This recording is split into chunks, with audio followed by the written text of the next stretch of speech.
The Forest of Three. That's what it's called. No one knows who named it or when. In fact, this secluded area is not labelled on maps. It has no official name, only the name given to it by the townsfolk who live on its edge. The Forest of Three. Perhaps it's named after the 3 tall redwoods that grow in its heart. 3 towering giants, lifting their heads far above the tree line. They stand in a circle, with overgrown branches extended into each other's foliage, as if linking arms. When the wind howls, one can see them sway, their powerful roots supplying the great forces needed to prevent them from falling. Viewed from the correct angle, it can appear as if they're attempting to dance, to uproot themselves and skip in a circle with hands joined. The 3 redwoods have been left untouched for decades. Although the ancient, well-seasoned wood would surely be profitable for the town's lumber industry, not a single person has ever suggested cutting them down. The redwoods are viewed by the townsfolk as guardians of the forest, as protectors of the town. And a very small town it is. How many inhabitants are there? No one knows the exact count, for such details are of little concern. But it couldn't be more than a few hundred. During daylight hours, the streets are occasionally filled with lively sounds of children playing. Running, skipping, shouting, and all other manner of things that children are prone to do. However, the town itself is a rather boring place, and not the preferred playground of children. After all, the town sits next to a large forest. What better playground could a child ask for? Thousands of trees to climb, rocks to overturn, creatures and insects to be examined. A child could spend every day exploring the vast expanse of green, and never happen upon the same tree twice. Yes, the forest is a perfect place for children. A place for them to explore, to imagine, to learn. The children love the forest greatly. They even sing a nursery rhyme about it, skipping in circles with hands joined. Children will chant, come play in the forest of three, you with I, and I with thee. Oh, such fun we have in store, lurking there forevermore. Where this rhyme comes from, no one knows. It's possible that the children themselves wrote it. Yet upon examination, this theory seems implausible. Forevermore, thee. Hardly words a child would understand, let alone include in a song. No, this rhyme speaks of something old, something archaic, something beyond the understanding of children.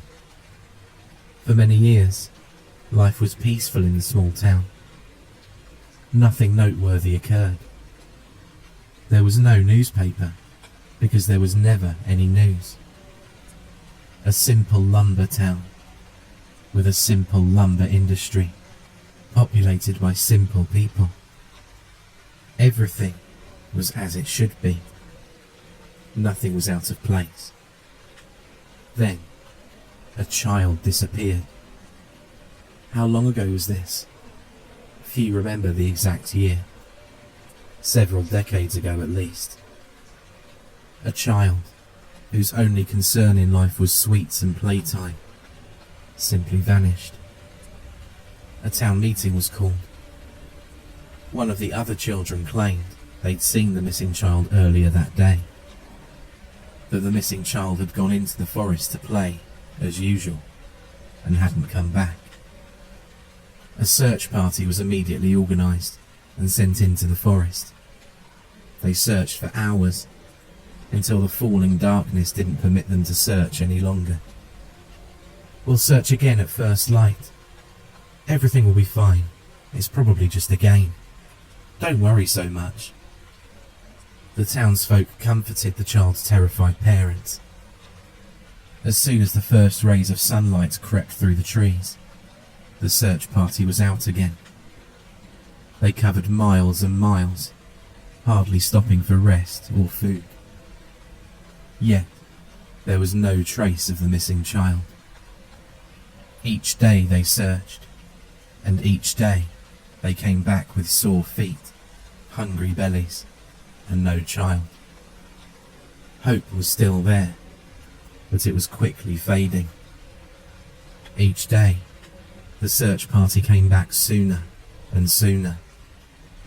Each day, they spent less and less time looking for the missing child before heading back. Eventually, the searches ceased entirely. If one were to examine the town at that time, at first glance, it would appear just as it had before. Men chopped wood. Stores had good business. School was in session. Children still played in the streets and in the forest. Of course, the family and friends of the missing child grieved, but nothing would seem out of the ordinary at first glance. Look closer, and you would see it. The children. They played, they danced, they sang their nursery rhyme. Yet there was something odd about their games. As they skipped in circles, arms together, chanting their favourite tune, there was a distinct gap. Where two children should have been holding hands, they instead held their arms to the side, creating a gap in the circle. A gap that seemed just large enough to make room for another child. During the rainy season, the children often had to play inside. The school had an ample supply of checkerboards, which were excellent at keeping the children's minds engaged. If one looked closely at the children playing checkers, you'd notice a single, lonely child, whereas all the other children had partners to play checkers with. This child was on their own. Nevertheless, they seemed to be having a fine time, making moves for both sides of the board, and even becoming angry when they lost to their imaginary partner. Life in the town continued. The memory of the missing child faded with each year, until the other children scarcely remembered them. Soon, the children matured and had children of their own. The unfortunate, unsolved mystery of the child that went missing was slowly forgotten, until a second child vanished. The adults who remembered the original disappearance were disturbed. The disappearance of another child brought back painful memories. Many of them had been children themselves when the first child went missing, although they remembered very little about that child. Again, a town meeting was called. During the meeting, it surfaced that the child was last seen heading into the forest, eager to play. And again, a search party was formed. This search party fared no better than the one 15 years earlier. Although the forest was searched each day for hours, with many, many miles of land being covered, not a single trace of the child was ever found.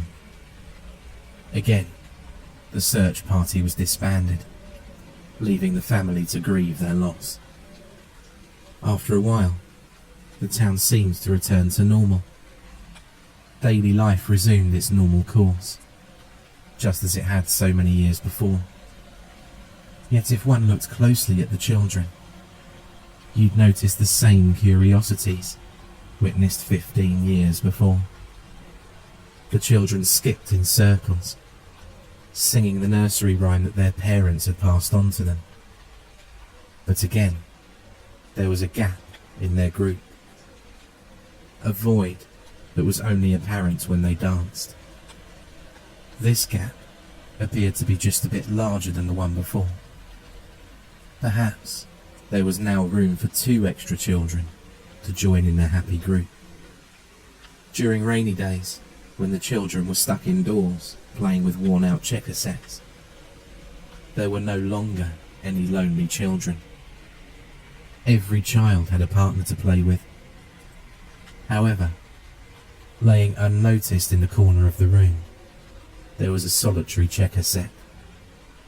It had no players, no children to have fun with it. The pieces were scattered across the board as if a game was currently in progress, yet there was no one using it. Who can say what this meant? Maybe nothing. Children are prone to strange behaviour, as any parent knows. A gap in their dancing circle, an unused checkerboard. Why should any of these anomalies be cause for concern? In the end, it didn't matter. No adult noticed the slightly unusual behaviour of the children after either disappearance. Such was life in the small lumber town. Years continued to pass. Those who were children during the first disappearance became middle-aged. The friends of the second child who disappeared now had children of their own. And life passed by, completely normal. Until tonight. For tonight is a very special night. If one were to visit the town centre, you'd find it bustling with activity. Worried faces, loud arguments, and a weeping family is what you would find. You see, earlier today, a child went into the forest to play and didn't return. A town meeting has been called to discuss the best course of action. Many members of the town remember the initial disappearance, which occurred more than 3 decades ago. Some are saying that the disappearances are connected, that 2 disappearances could be coincidence, but not 3. Some now believe that the forest is haunted, while others call them crazy. Early tomorrow morning, when the sun begins to rise, a search party will set out to find the missing child. Perhaps they will find the child, and perhaps not. Perhaps the child simply became lost while playing in the forest and couldn't find their way home. Or perhaps tomorrow, when the other children go outside to play and begin dancing in a circle, chanting their nursery rhyme, we'll see a gap just large enough for 3 extra children to join.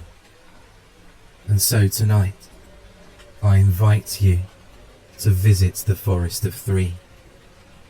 Early tomorrow, the determined search party will undoubtedly break the calm silence, the quiet serenity of the forest.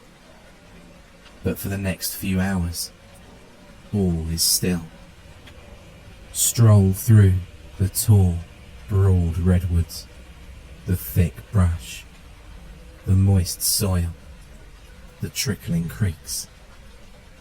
Gaze through the foliage into the night sky to see the bright starlight and thin grey wisps of cloud flowing overhead. Eventually, you'll arrive at the heart of the forest. Here stand 3 great redwoods, 100 feet taller and 100 years older than all others in the forest.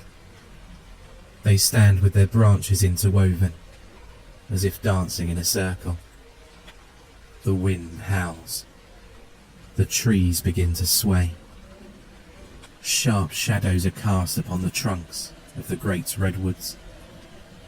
The shadows move across the bark, and it appears as if the trees are snarling at you, sneering at some great joke that you can't understand.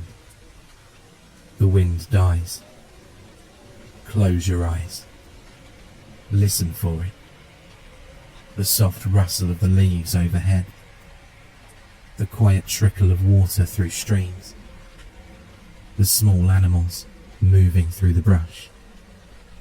Now it comes. So very distant, yet so very clear. An innocent chorus, carrying a sinister tone. The voice of the Forest of Three. Come play in the Forest of Three. You with I, and I with thee. Oh, such fun we have in store, lurking there forevermore.